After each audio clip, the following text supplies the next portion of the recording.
La revolución científica tiene sus inicios desde mediados del siglo XV hasta finales del siglo XVIII, es decir, desde 1450 hasta 1770. La revolución científica produce un resurgimiento hacia los estudios científicos, los mismos que estimularon la invención de muchos instrumentos de precisión, los cuales señalaron las bases para los siglos de progreso tecnológico. En esta época está profundamente marcada el espíritu renacentista, estableciendo la razón como el pilar del ser humano.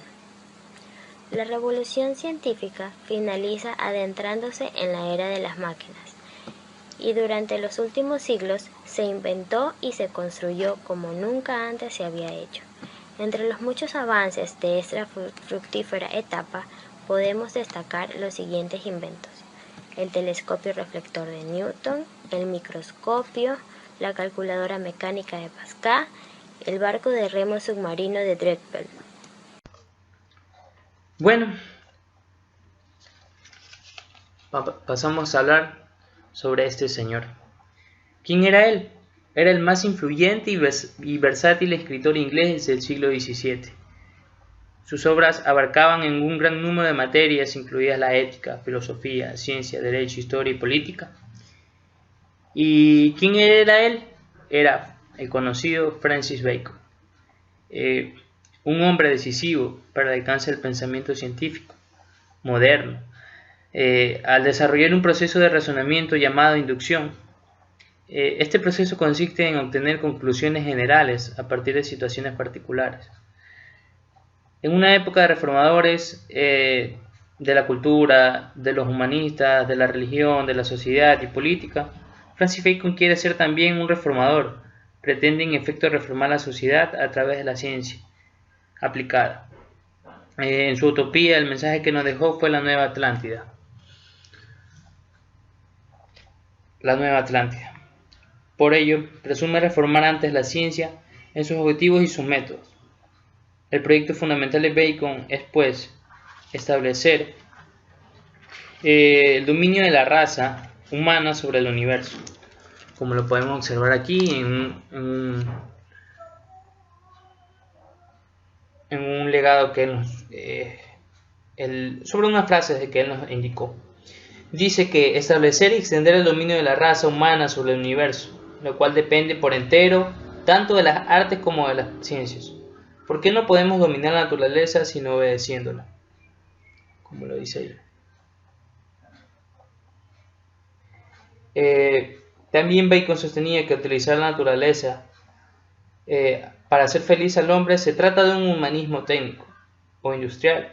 Asimismo afirma que la introducción de famosos descubrimientos ocupa con mucho el primer lugar entre las acciones humanas y beneficia más que las reformas sociales o políticas.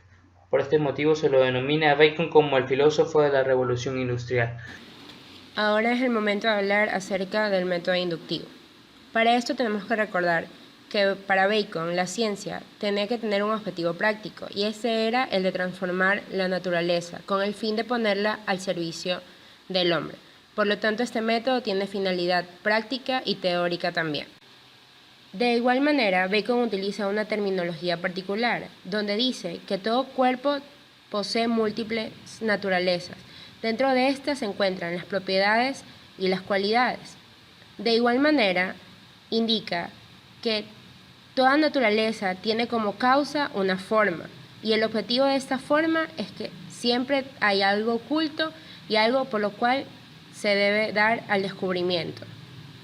Ahora bien, el método inductivo posee 4 etapas distintas. La primera es reunir los hechos.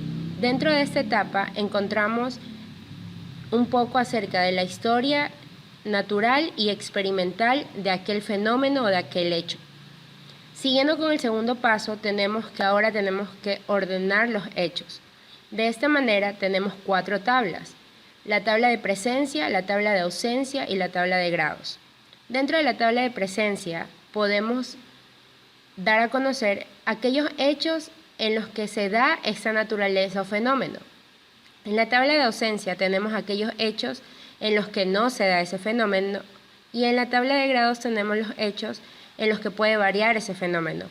Por ejemplo, si hablamos acerca del Sol, el Sol está presente en la mañana, está oculto en la noche y puede variar dependiendo del clima.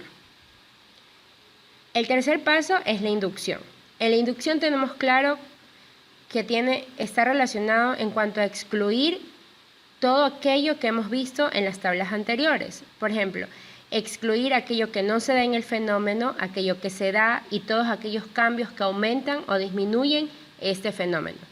Y por último paso tenemos los auxiliares de la inducción, que son el esbozo o la interpretación, es aquello que da paso a formular la hipótesis.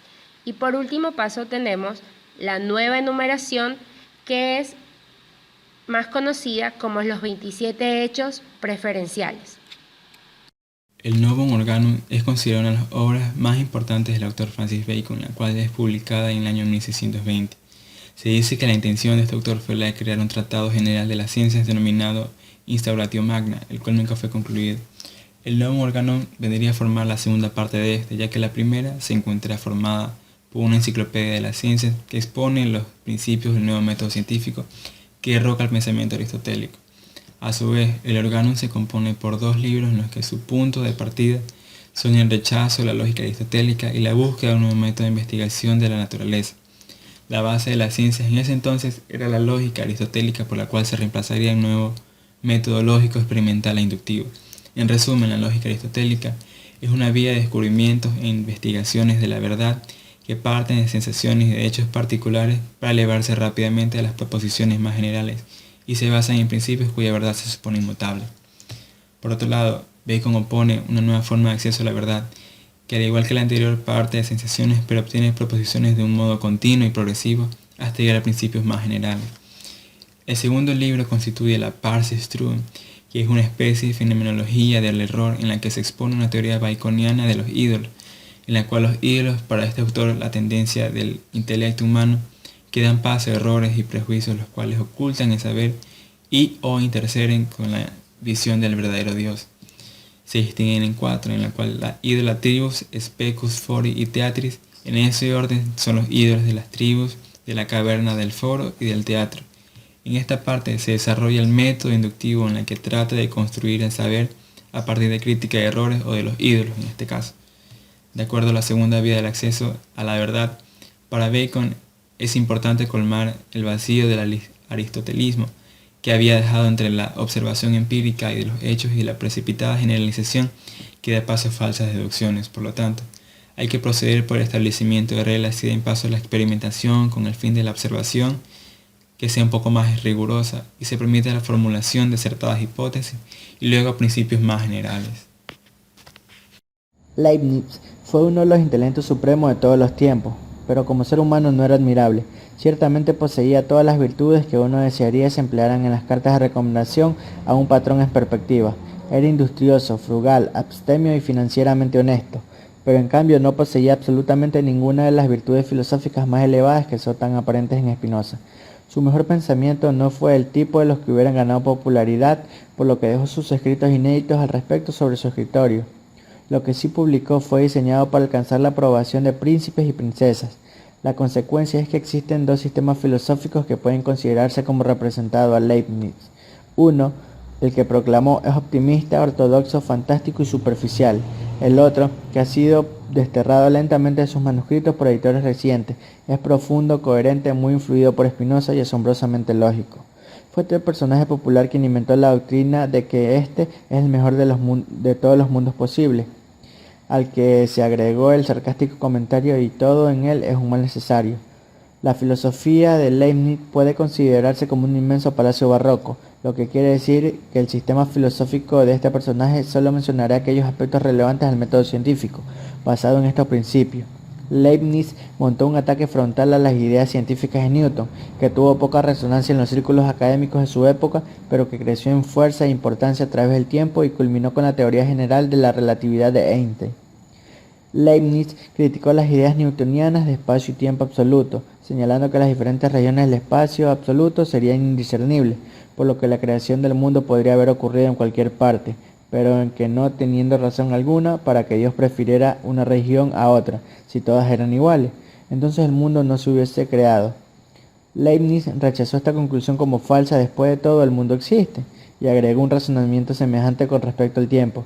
Además, en vista de que la materia es más perfecta que el vacío, cuando Dios hizo el mundo tan perfecto como era posible, en lugar de hacerlo con átomos, el vacío lo creó con un todo continuo, como una inmensa malla de entidades sin volumen y sin comunicación entre sí, como centros de fuerza activa pero sin espacio entre cada uno de ellos.